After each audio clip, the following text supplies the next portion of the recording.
maybe this would be a good gift for you or for someone you love. Now, it's an alarm clock, but not just any old alarm clock. This is one for the heavy sleepers. When it has wheels, and when it goes off, it bounces off your bedstand, starts zipping around the room, and you have to chase it in order to turn it off. It's described this way in the advertisement. It sounds like R2-D2, is super loud, and is obnoxious enough that you can't sleep through it. Maybe you know a heavy sleeper who would benefit from this. Maybe you find it hard to wake up.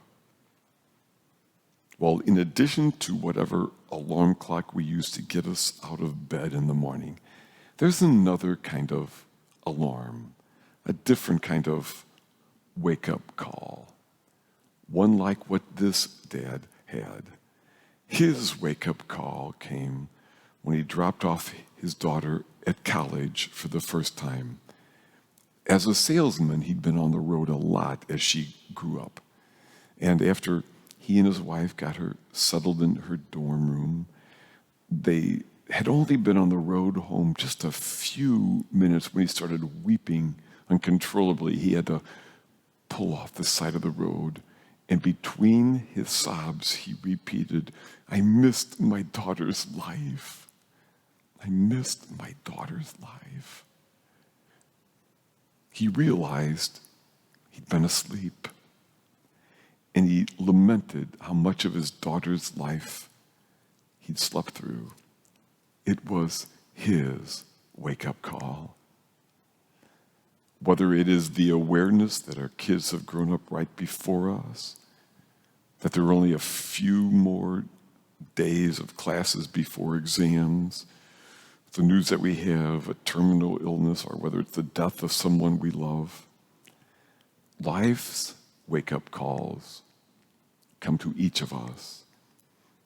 Interestingly, just like each morning, until the wake-up call comes, we didn't even realize that we were sleeping. We can sleepwalk through the largest part of our days, not even aware that we are doing so.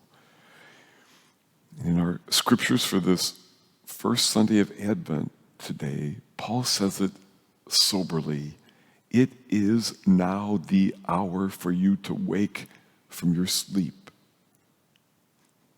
Jesus puts it this way: stay awake, stay awake. Jesus did not want his disciples to miss what he was all about. Wake up, see. I care so much about you. I want you to wake up to my kingdom, which is all around you and which is in you. And he says the same to us.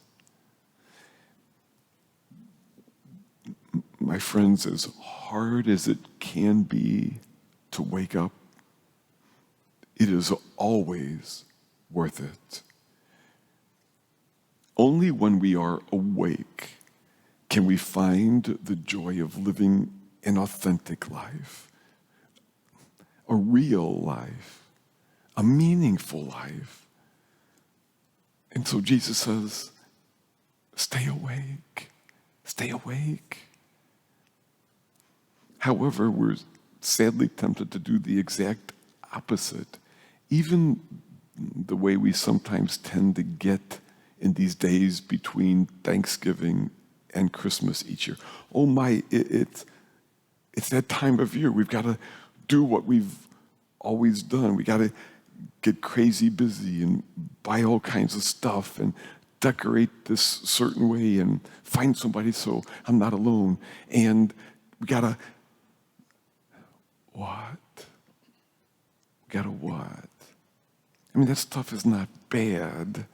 It's just that instead of waking up like Jesus invites us to do, we often instead find ourselves drinking more, vegging out more in front of the screen, spending more than makes sense, rushing hither and yon more than is good for us.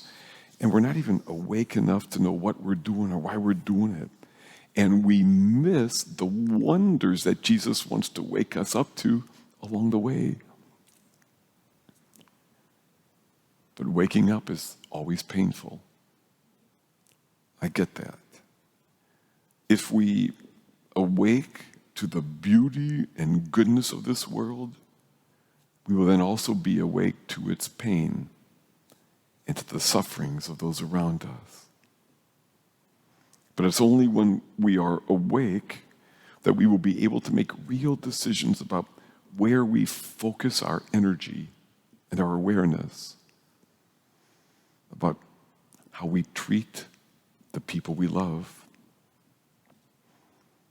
It's true that if we are awake, we will then see some of our real blessings. At the same time, if we are awake, we might see stuff like that relationship that needs some work. How we might need to be more generous with our time or resources. How we are being called to be more faithful to nurturing our spiritual life. You know, the thinking is, right, well, the time for such thing is always, later, until one day the clock runs out and we realize that we missed it. What helps us wake up? I mean, certainly the crises do, but we don't have to wait for the crises. We can set wake-up calls for our daily living. People do all different kinds of things. This time of year, some friends of mine several years ago decided that instead of Black Friday, they would have what they call White Friday. They don't go out to buy more stuff, but rather they invite their children to join them in giving away some of their possessions to those who are less fortunate. And if they buy anything, it would be gifts for them. Seeing those folks who are less fortunate face to face is pretty much always a wake-up call.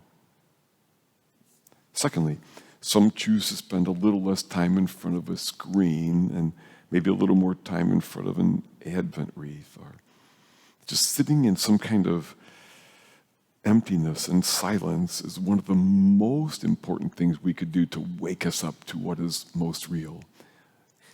Some set reminders on their phone or post something on their mirror. And perhaps we would all do well to spend a little less time buying things for one another and a little more time talking with and looking at each other, maybe forgiving each other. What helps you wake up? I hope it's not some kind of tragic news or dramatic heartache or loss. Rather, may it be the gentle but firm invitation of Advent and its scriptures to wake up now, this day, before it's too late, to see the wonders of this life and the presence of God on our journey. If you'd like this alarm clock for someone you love, perhaps for yourself, if you're watching online, just email me your name and phone number.